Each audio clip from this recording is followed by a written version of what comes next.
Scotland with SNP spokesperson Tommy Shepherd. Tommy Shepherd. What a sad and inglorious end for the Brexit adventure. Days before the end of transition, we are limping to the finishing line with no idea whether there will be a deal, and if there is, what will be in it. Now, I understand the government's intention to recall Parliament if there is a deal to discuss, but what if the government fails to get a deal? Are we not to consider the consequences of a hard break in trading with the EU? Has the government no plans to present to Parliament to mitigate this disaster? And what if there is a deal? When will we see an economic assessment of its provisions?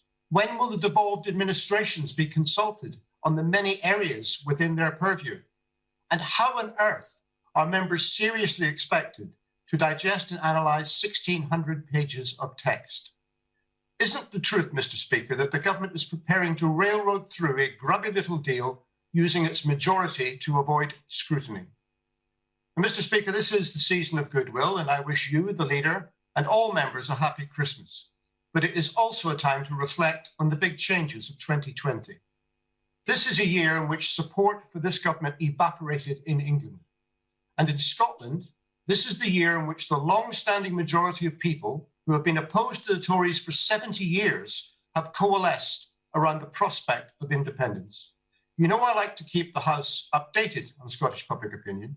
In recent weeks, there have been further opinion polls which report a majority for independence. The latest today in the Scotsman newspaper, which puts yes at 58%. This is the 17th poll in a row recording a majority for Scotland to take control of its own affairs. So I repeat the question I have been asking all year. When will this Parliament have the opportunity to consider changing opinion in Scotland? And if people vote in the coming Scottish general election to review the way in which Scotland is governed, will this government respect that vote? Perhaps, since it's Christmas, the leader might actually give me an answer this time. Of the House. Mr. Speaker, what a pleasure it is to see that the joy of Christmas has spread to Edinburgh. And the joyful, happy countenance shine down upon us once more and wishes us all a Merry Christmas, which I heartily reciprocate. And I hope the honourable gentleman heard me say earlier what a pleasure it was, which I mean genuinely, dealing with him over the course of the year. The honourable gentleman mentions the deal that is being done or is not being done and the need for it to be ratified. He criticises the government for using its majority potentially to pass any consequent act of Parliament. I would point out that's how democracy works. You get a majority and then you use that majority. It's not particularly shocking. It's what's done in parliaments across the world.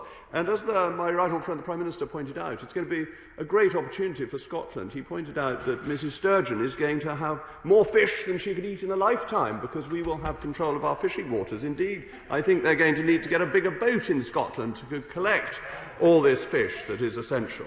And the strength of the United Kingdom grows every day.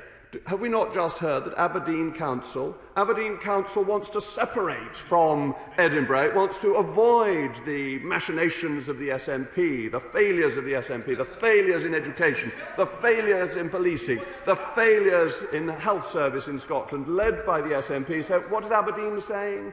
Saying let's cut out this failed administration run by the SNP, and why don't we go directly to London to have our settlement done with London? Isn't that fascinating that the failures of the left-wing SNP are making councils in Scotland try and escape from the auspices, from the authority of the SNP, and the strength of the United Kingdom has provided £8.2 billion to keep the Scottish economy going.